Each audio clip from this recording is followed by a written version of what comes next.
چیز مولا فرماتا ہے وَالتَّعْقِيبُ بَعْدَ الْغَدَاءِ وَبَعْدَ الْعَصْرِ يَزِيدُ فِي الرِّزْقِ، انسان کا دوپہر کے کھانے کے بعد اور عصر کے وقت صدقہ دینے سے رزق کے اندر اضافہ ہوتا ہے۔ دوسری چیز مولا فرماتا ہے وَصِلَةُ الرَّحِمِ يَزِيدُ فِي الرِّزْقِ، کہ انسان کا اپنے خونی رشتہ داروں سے تعلق کو برقرار رکھنا، محبت و شفقت کے ساتھ ملنا اس کے رزق کے اندر اضافہ کر دیتا ہے۔ تیسری چیز مولا فرماتے ہیں وَقَصْحُ الْفَنَاءِ يَزِيدُ فِي الرِّزْقِ، انسان کا اپنے صحن میں جھاڑو دینے سے رزق کے اندر اضافہ ہوتا ہے۔ یعنی کہ ہمیں چاہیے کہ اپنے برآمدے کے اندر، اپنے گھر کے صحن کے اندر، اپنے چار دیواری کے اندر صفائی کا خاص خیال رکھیں، کیونکہ انسان جب اپنے گھر کی صفائی کرے گا، انسان جب اپنے گھر کے اندر جھاڑو دے گا تو اس کے رزق کے اندر اضافہ ہوگا۔ چوتھی چیز مولا فرماتا ہے وَمُوَاسَاةُ الْأَخِ فِي اللَّهِ عَزَّ وَجَلَّ يَزِيدُ فِي الرِّزْقِ، انسان کا پروردگار کی رضا کی خاطر اپنے بھائی کی مدد کرنے سے اس کے رزق کے اندر اضافہ ہوتا ہے۔ پانچویں چیز مولا فرماتا ہے وَالْبُكُورُ فِي طَلَبِ الرِّزْقِ يَزِيدُ فِي الرِّزْقِ، پانچویں چیز مولا فرماتا ہے رزق کی تلاش کرنے میں جلدی کرنے سے انسان کے رزق کے اندر اضافہ ہوتا ہے۔ اور چھٹی چیز مولا فرماتا ہے وَالْاِسْتِغْفَارُ يَزِيدُ فِي الرِّزْقِ، انسان کا دن کے اندر پروردگار کی بارگاہ کے اندر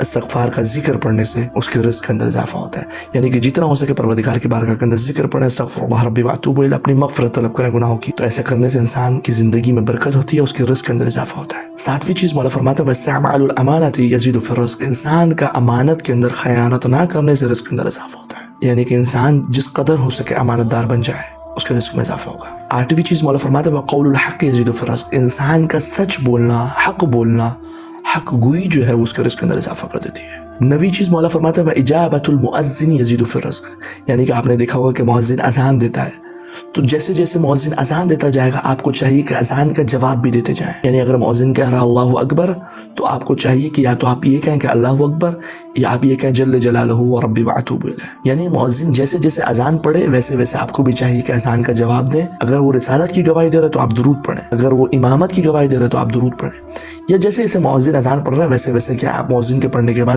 خود بھی ریپیٹ کریں، تو یہ کرنے سے آپ کے رزق کے اندر اضافہ ہوگا۔ دسویں چیز مولا فرماتے ہیں وَتَرْكُ الْكَلَامِ فِي الْخَلَاءِ يَزِيدُ فِي الرِّزْقِ، انسان کا بیت الخلاء کے اندر، انسان کا ٹوائلٹ کے اندر بات نہ کرنے سے رزق کے اندر اضافہ ہوگا۔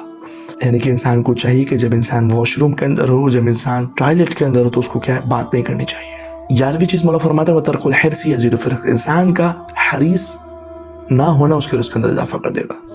یعنی کہ اگر کسی کے پاس اچھی چیز دیکھے تو یہ تمنا نہ کرے کہ کاش یہ میرے پاس بھی ہوتی، کاش ہی میں یہ خرید سکوں، بلکہ پروردگار کی ذات کے اوپر بھروسہ رکھے کہ جو پروردگار اس کو دے سکتا ہے وہ تمہیں بھی دے سکتا ہے۔